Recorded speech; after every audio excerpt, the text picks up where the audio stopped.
Bonjour à tout le monde. Tout d'abord, une bonne nouvelle, l'Europe est en train de se faire parce que j'ai vu que les services français ressemblent de plus en plus aux services italiens. Rien ne marche plus, donc nous avons un retard parce que tout a été bloqué à cause des travaux et de... Enfin, j'ai vu que la poste marche comme l'italienne, donc on va faire l'Europe, ça c'est sûr. Ceci étant dit, commençons avec notre cours qui se fonde sur deux séries de slides. Alors, c'est un cours qui parle de quoi? Qui parle, on avait dit, de la communication. Mais la communication, ça veut tout dire et rien dire, parce que communiquer, c'est souvent entendu comme quelque chose de purement technique, ce qui est quand même important, mais qui n'est pas suffisant. Parce que normalement, comment communiquer est important, mais il faut savoir aussi quoi communiquer, à qui et pourquoi, qui sont des éléments qu'on oublie tout le temps. Et surtout, la communication n'est pas faite que par nous, que nous nous présentons, par exemple, un sujet politique ou un sujet culturel ou métapolitique et que nous voulons communiquer quelque chose. La communication est partout. Nous sommes dans un monde de communication. On a une communication maintenant sur Internet, on a une communication par la vidéo, on a une communication télévisée, etc. Et on est souvent en communication passive. Alors, essayons de comprendre déjà de quoi parle-t-on pour pouvoir voir comment on peut y parler.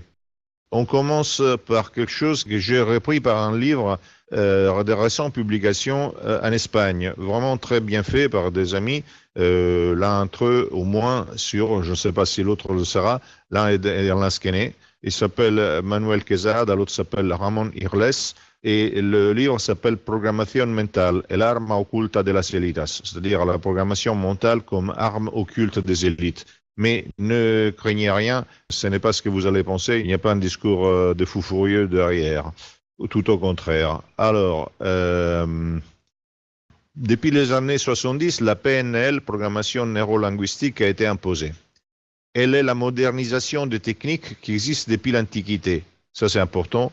Il faut savoir que rien n'est valable s'il n'a déjà été valable, mais qui sont aujourd'hui communes à tous les dirigeants et porte-parole.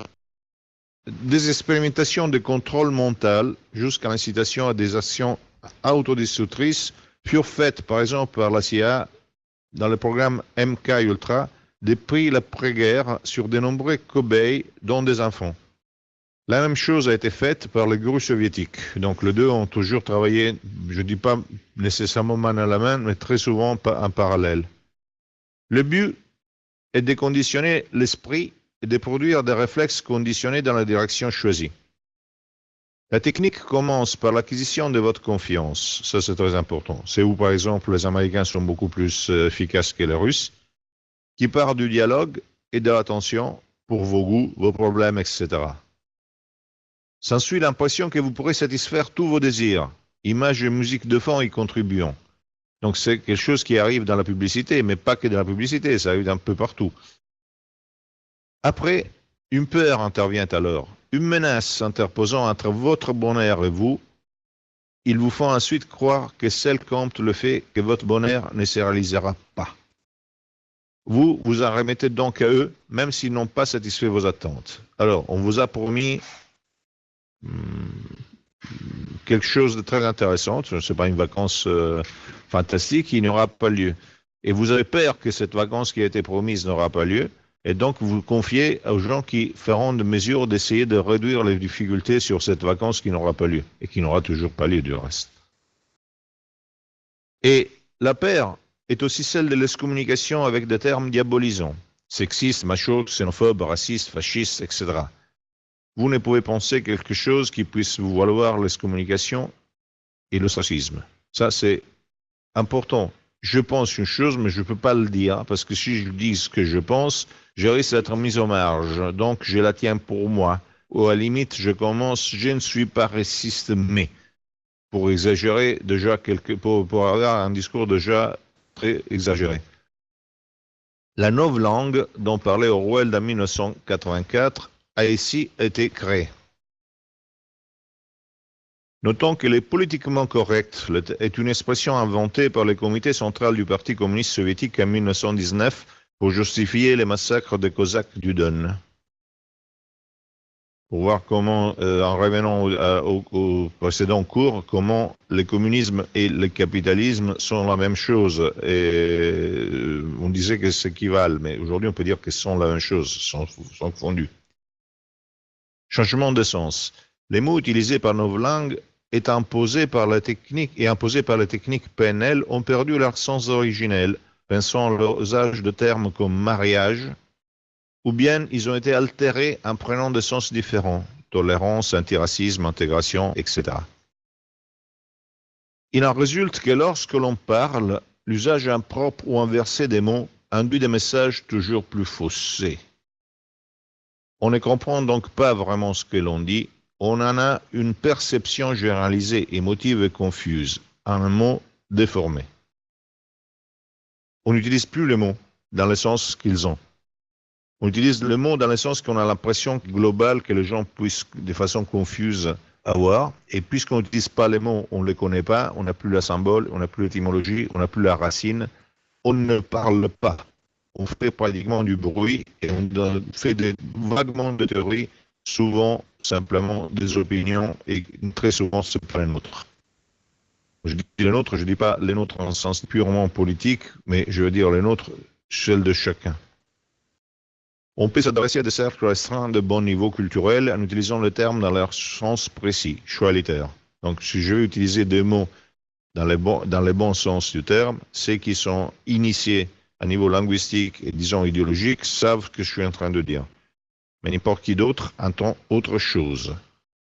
Ou on peut penser vouloir offrir des alternatives en s'appropriant de termes politiquement corrects, qui finiront cependant toujours par avoir le dessus et neutraliser l'action menée.